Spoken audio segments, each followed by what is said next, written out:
오늘의 K취업 끝판왕은요. 자, 이거 대본대로 가도 될지 제가 조심스럽긴 한데 잡스의 비공식 BTS RM 이건 쌤과 함께합니다. 안녕하십니까? 반갑습니다. 안녕하십니까? 안녕하세요. 네. 이건 쌤 어디 계시죠? 네. 오늘 RM 나오셨나요? 또 이제 네, 마스크를 쓰셔가지고. 우리 사회적 거리두기 때문에 제가 또 마스크를 쓰고 RM인 척 하겠습니다. 좋습니다. 아니, 팬들한테 욕먹을 것 같아서 일부러 가리신 거 아닌가? 네, 맞아요. 의혹이 제기될 것 같아요. 안티 생길 바에는 얼굴을 가려가지고 본인 얼굴을 가리는 게 나을 것 같습니다. 아니 저희는 유독 RM 쌤 이렇게 불러드리는데 주위에서 좀 많이 들으시나요 평소에? 이 얘기를 듣고서는 제가 또 딴 데 가가지고 RM 닮았다더라라고 해가지고 욕을 한 바가지 먹어가지고 수명이 한 10년 늘어났습니다. 좋습니다. 네. 네, 우리도 한번 오래 살아보자고요. 미정 아나운서는 뭐 닮았다는 얘기 좀 들으세요. 동물이요? 아니, 저희 동물은 안 궁금합니다. 예. 사람이요. 저는 뭐 강아지 사양이라고 생각하는데. 모델 약간 그 지금 배우로 활동하시는 이솜 씨. 네. 사실은 이솜 씨 굉장히 많이 들었죠. 닮은 것 같아요. 동의를 해주실지 모르는데 그리고 네. 어릴 때는 조금 요즘에는 조금 물러나시긴 하셨지만 최지우 씨도 아니 물러났다는 게 뭐 정치인도 아니고. 아니 그러면 오세혁 아나운서는요? 저도 욕먹을 각오를 하고 네. 얘기를 한다면 약간 들어봤어요. 누구? 약간 아니고 살짝 좀 들어봤어요. 이성균? 이성균은 목소리가 닮았고 네, 누구죠? 배우 정희루 씨 얘기를 좀 들어봤어요. 죄송합니다.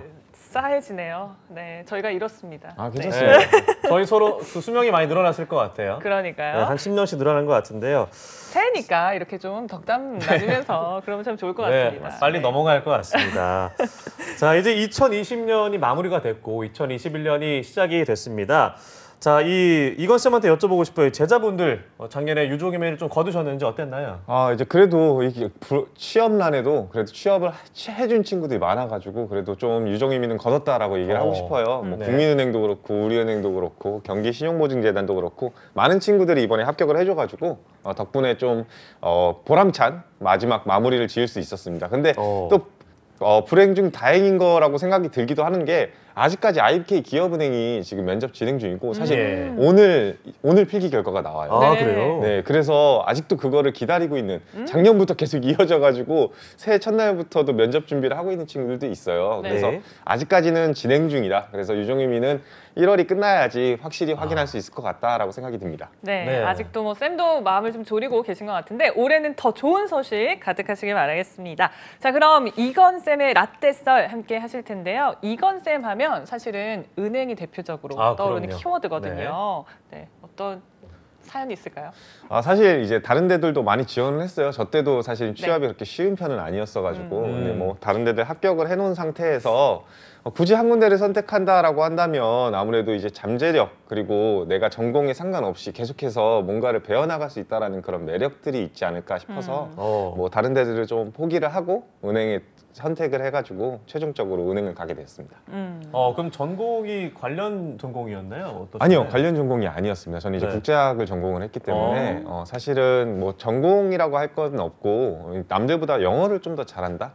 라는 그런 강점이 있었어가지고 그와 관련돼가지고 해외 영업이라든지 아니면은 뭐 스튜어드라든지 이런 데들도 지원을 했었었는데 결과적으로는 이제 앞으로 미래에 내가 먹고 살려고 한다면 이게 직장인으로서의 한계치라는 게 좀 있잖아요. 그래가지고 좀 더 먼 미래를 봤을 때는 금융업을 하는 게 어떨까라는 생각에 최종적으로 이제 금융업을 가게 됐습니다. 네, 맞아요. 요즘 뭐 금융 지식에 대한 중요성 이런 게 좀 강조가 되는 시기인 것 같습니다. 저도 좀 그렇게 느끼는데 좀 어떻게 생각하세요? 금융 지식에 대해서?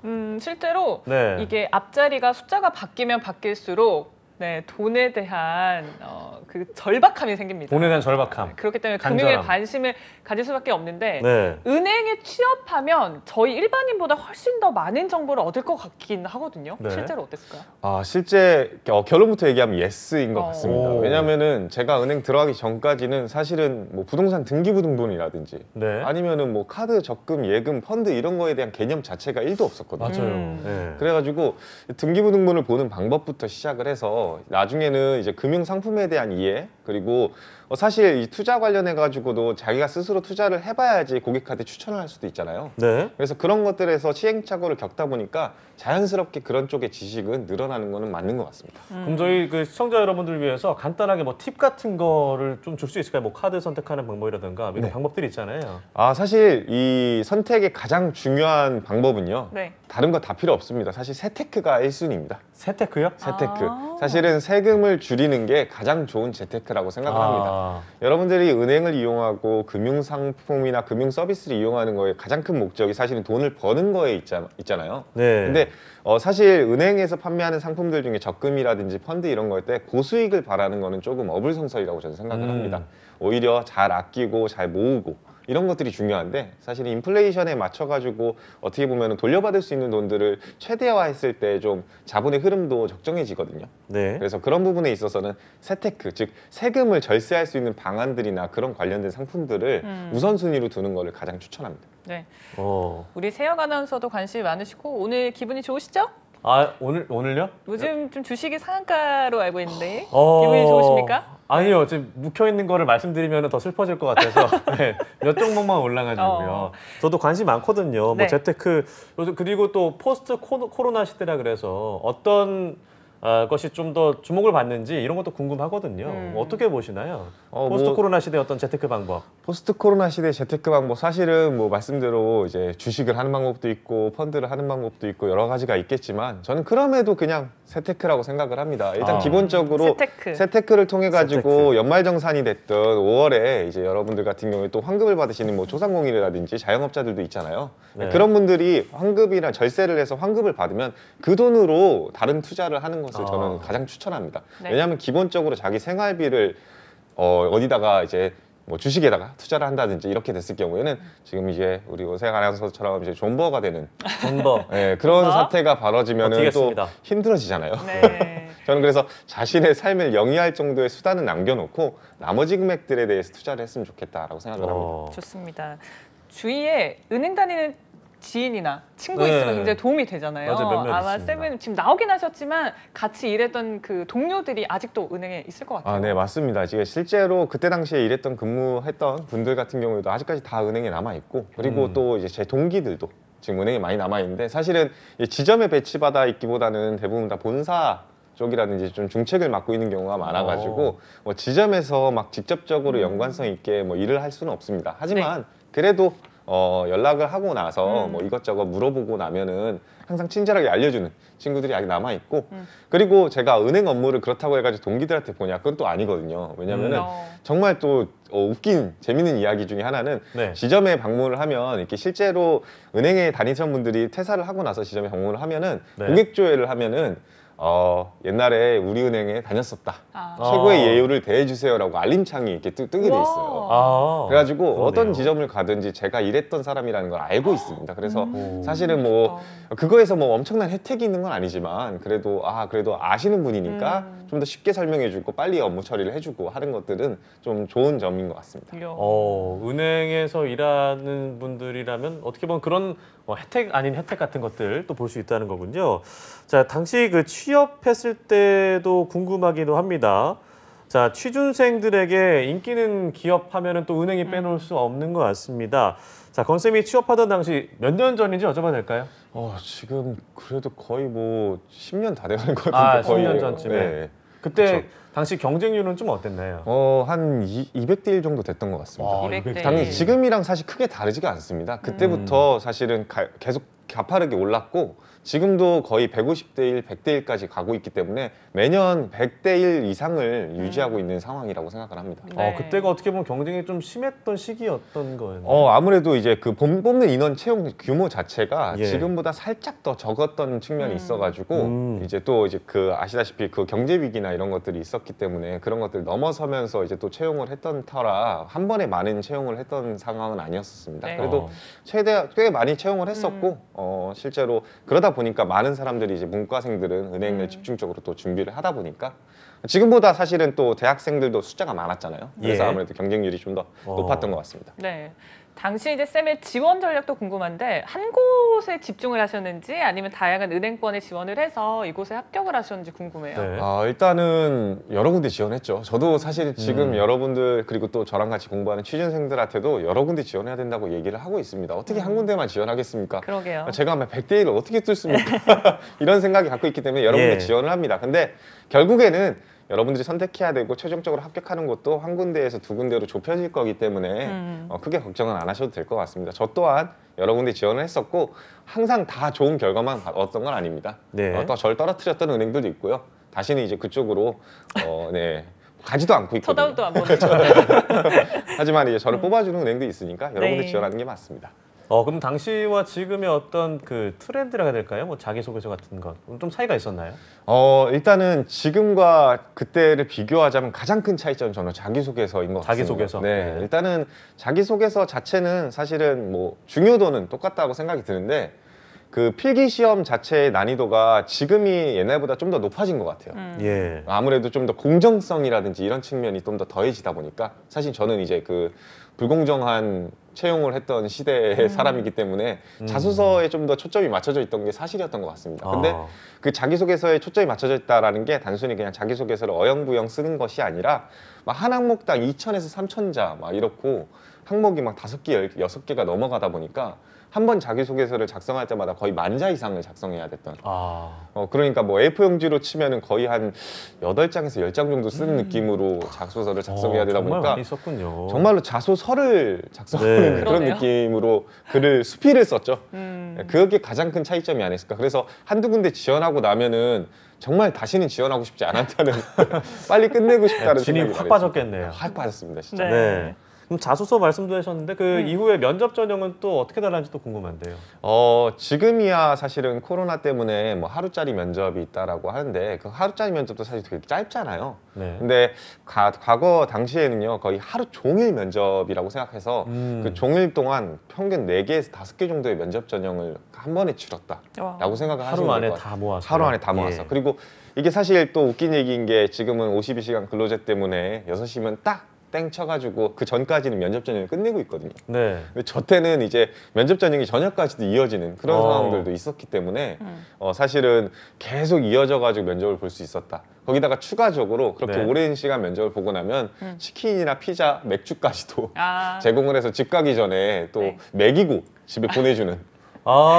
그럼 그 치킨 먹고 맥주 마시는 그 자체도 면접이 또 일환이었나요? 사실은 어땠나요? 그때는 엄밀히 따지면 면접이 끝났던 상황이죠. 다 끝나고요? 네, 다 끝난 상황인데 다만 거기서 주정을 부린다든지 아우. 정리를 잘 안 한다든지. 정리를 잘 안 한다든지 하는 친구들은 뭐 마지막에 그냥 이게 안 되겠다라고 할 수 있는 경우는 있으니까 뭐 사실 근데 그렇게 해가지고 본인이 막 안심해가지고 주정을 부리거나 그런 친구들은 없었습니다. 네. 어. 브랜드 치킨이었겠죠?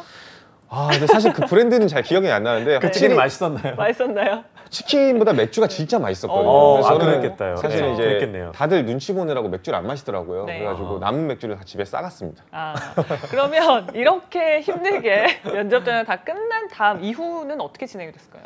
이 면접 전형이 끝난 이후에는 사실은 그냥 기다렸습니다. 뭐 기다리는 방법밖에 없어요. 지금이랑 똑같습니다. 2차 면접은 네. 그때 당시에도 존재를 했었고 네. 임원 면접까지 가기까지 그 결과가 사실은 지금보다 더 늦게 나왔거든요. 그러다 보니까 정말 뭐 어떻게 보면은 되게 떨리는 계속 하루하루를 보내다가 최종 합의 발표가 나고 난 이제 1차 면접 합격이 발표난 이후에 2차 면접을 가게 되고 거기서 이제 임원 면접을 보게 되고 그다음에 거기서 또 좋은 결과를 받았다라고 한다면 이제 최종 합 결과를 받고 연수원에 가는 그런 과정을 겪었습니다. 근데 그 연수원을 가는 그 합격 받고 연수원 가는 그 텀이 굉장히 짧다고 들었거든요.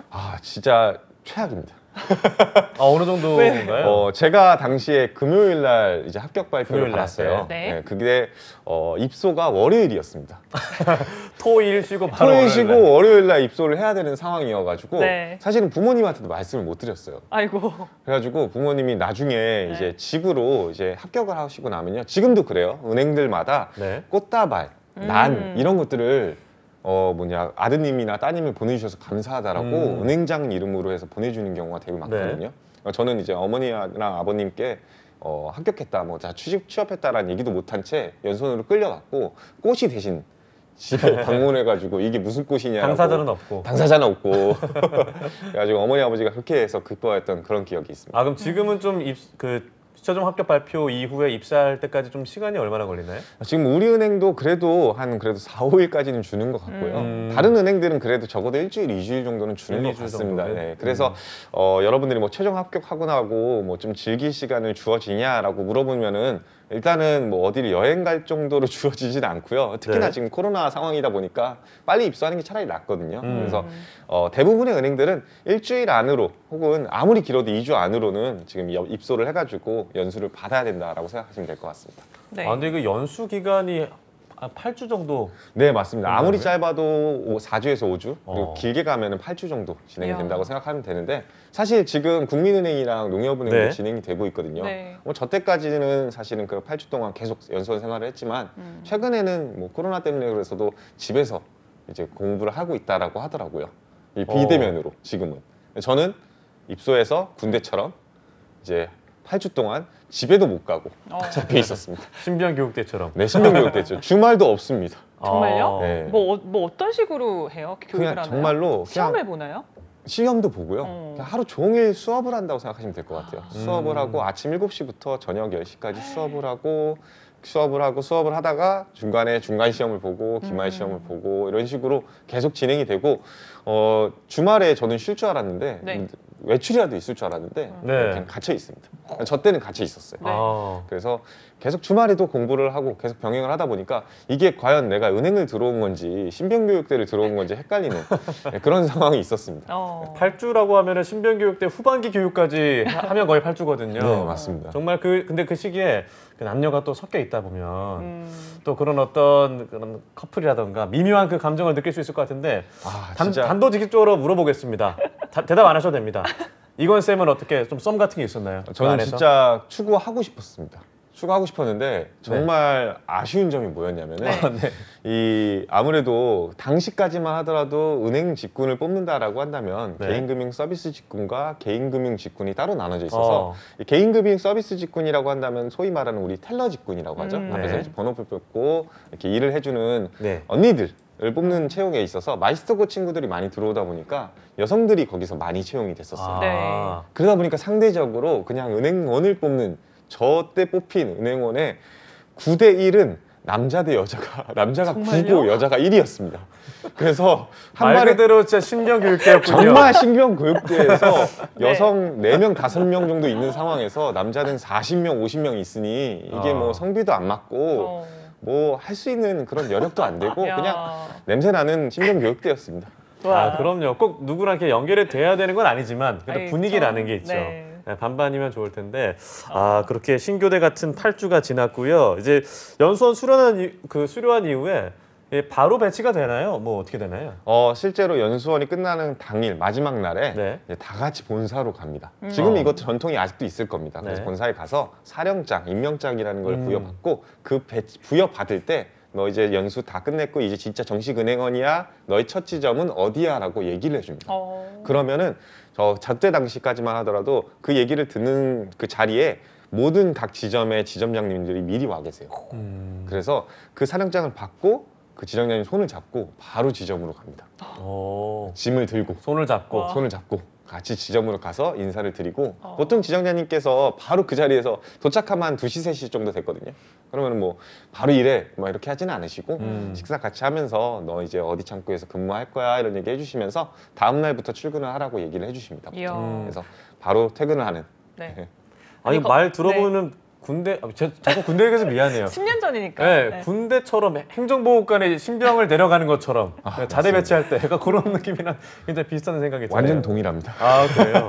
아니 자, 10년 전이잖아요. 네, 거의 10년 가까이 첫 되죠. 지점 기억나세요? 네, 집 그죠, 기억나죠. 근처였는지도. 네, 맞습니다. 이제 사실은 은행들은 대부분 다 농협은행을 제외하고 나서는 아직까지도 집 근처로 배치를 해주는 걸 1순위로 두고 있어요. 출퇴근 시간 특히 우리 은행은 1시간 이내에 배치를 해주고 있거든요. 이야. 그래서 정말 집 근처였습니다. 그래서 사실 집에서 멀다라는 생각은 전혀 안 들었고 네. 다만 이제 그 중에서도 여러분들이 일을 배우기 좀 더 좋은 이제 좀 큰 지점 네. 배치를 우선적으로 해준다라고 생각하시면 될 것 같습니다. 그러면 이렇게 손이 끌려서 지점장님과 갔어요. 첫 업무 어떤 것들이 주어지나요? 사실 저 지점장님께 그 식사 자리에서 진짜 죄송한데 저는 아무것도 모르겠다. 연수원에서 놀았다. 그래서 앞에 너무 솔직하셨던 거 아니에요? 아니 진짜 이게 함부로 제가 또 중책을 맡으면 아. 네, 사고를 칠까봐 너무 걱정이 되는 겁니다. 그래서 네. 앞에서부터 차근차근 배워가고 싶다라고 하면서 어디 창구에 배치받고 싶냐고 해서 사실은 그 이제 앞에 입출금 창구에서 근무를 시작하고 싶다라고 얘기를 했습니다. 네. 이제 저 지점장님이 안 된다고 이제 하셔가지고 바로 이제 그 다음 날부터 기업금융을 담당했습니다. 아, 작전대로 안 된 거네요. 그럼. 작전대로 안 돼가지고 정말 우울했고 한 2주 동안은 정말 힘들었습니다. 네, 정책을 맡으셨네요. 네. 아니 지점장님과의 어떤 관계는 뭐 어땠습니까? 궁금한데. 처음에는 사실은 미운 털도 많이 바뀌었죠. 왜냐면은 뭐 이제 어떻게 보면 제가 들어갔다라는 얘기는 사실은 누군가 정말 일을 잘하거나 아니면 정말 일을 잘 할 수 있는 사람이 그 지점을 나간 거거든요. 다른 지점으로 발령이 났기 때문에 자리가 있어서 공석이 있기 때문에. 공석이 있기 때문에 들어간 케이스가 많기 때문에 사실은 신입 회원을 항상 달가워하는 지점은 거의 없을 겁니다. 솔직히 말하면. 그래서 빨리 그 업무에 적응을 하고 어느 정도의 아웃풋을 낼 수 있을 정도의 실력으로 빨리 향상하는 거를 많은 분들이 바래요. 네. 근데 사실 저는 좀 되게 느린 스타일이라서 처음에는 이제 지점장님이나 좀 여유 있는 스타일. 네, 그래서 이제 지점장님이나 다른 선배님들이 왜 이렇게 못 따라주나 이런 생각을 많이 하셨을 겁니다. 그래서 좀 죄송스럽다는 생각도 많이 들고 해서 당시에는 그래서 야근을 진짜 정말 밥 먹듯이 그냥 정말 눈치를 안 보고 최대한 내가 빨리 따라잡아야겠다는 생각에 계속 남아서 일이 없어도 공부하느라고 밤을 샜던 그런 기억이 있습니다. 그러면 업무를 하면서 첫 업무가 기업금융이라고 하셨는데 가장 힘들었던 거 어떤 것들이 있을까요? 가장 힘들었던 거는 사실 이제 뭐 판매 자격증을 취득하기 가장 힘들었지 않았나 싶어요. 이게 왜 그러냐면은 네. 지점에 딱 배치를 받았는데 사실 은행은 판매 자격이 없으면 판매할 수 없는 상품들이 있습니다. 다른 예를 들면은 ELS라든지 네. 뭐 이런 ETF 같은 파생 상품들 같은 경우에는 파생 관련 자격증이 있어야지 판매를 할 수 있고요. 아, 그렇군요. 보험 대리점 업무를 수행해서 이제 방카슈랑스를 판다라고 한다면 네. 보험 관련 자격증이 있어야지 판매가 이루어질 수 있습니다.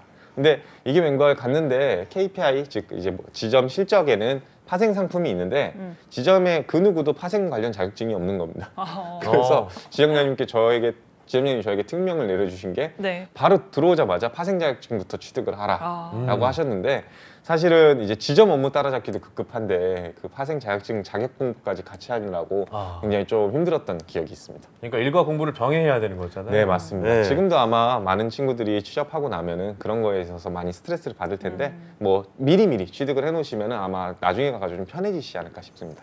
네, 힘들었던 기억에 대해서 좀 얘기를 나누고 있는데 사실 이 은행하면 돈과 관련된 곳이어서 그런지 조금 민감한 고객분들이 있었을 것 같아요. 예를 들어 뭐 거칠게 말을 한다던가 뭐 손찌검을 하면 당연히 안 되겠지만 그런 좀 거친 뭐 고객들 기억나는 고객들이 있었나요? 진짜 많은 고객들이 있죠. 저한테 화를 내는 고객도 있고 아니면은 사기꾼도 있고 아니면은 뭐 대출 문제로 이제 싸우는 고객들도 있고요. 여러 가지가 있었습니다. 아니 근데 무슨 사기꾼이 있어요? 이게 사기꾼이라는 게 사실은 뭐 여러분들도 아마 나중에 은행 들어가시면 겪게 될 건데 네. 저한테 이제 막 거래처에서 나왔는데 혹시 뭐 기부금 같은 거 그때 작년에 준 거 나한테 주면 안 되냐 막 이런 분들도 있었고요. 기부금이요? 예, 기부금이요. 오. 실제 제가 이제 관리하고 이제 거래하던 고객 중에는 학교 재단도 있었는데 네. 그 재단이 이제 아무래도 그런 기독교 재단이다 보니까 목사님이라고 하신 분들이 꽤 있었습니다. 자기가 이제 목사라고 얘기를 하면서 기부금 달라고 이야기를 했는데 딱 봐도 아니거든요. 아 그래요? 네, 그래서 이제 네 잠시만 기다리라고 이거 처리하는 게 굉장히 좀 오래 걸린다고 얘기해놓고 네. 경찰을 불렀던 기억이 있습니다. 아니 야. 무슨 위조 지폐를 받았던 적도 있다고요? 네 맞습니다. 위조 지폐도 있어요. 이게 어. 위조 지폐도 생각보다 빈번하게 발생하는 것 중에 그래요? 하나입니다. 근데 그게 사실은 의도를 가지고 위조 지폐를 갖고 오시는 분들은 거의 없고요. 네. 네. 대부분 다 당해서 아. 알게 모르게 갖고 오시는 분들이 진짜 많습니다. 이야. 대표적인 예시가 택시기사 분들인데요. 그게 굉장히 슬퍼요. 이제 택시 산악금 받아가지고 이제 입금하러 오셨는데 돈을 지폐를 세다 보면은 위조 지폐가 한두 장씩 섞여 있는 경우가 있습니다. 오. 5,000원짜리, 10,000원짜리. 그럴 때는 이제 어쩔 수 없이 저희가 이제 그거를 신고를 해야 되기 때문에 네. 따로 빼고 입금을 해드릴 수는 없는 그런 좀 아쉬운 점이 있었습니다. 환전은 안 되는 거예요? 그렇죠, 안 되는 거죠. 그렇구나. 불법으로. 네.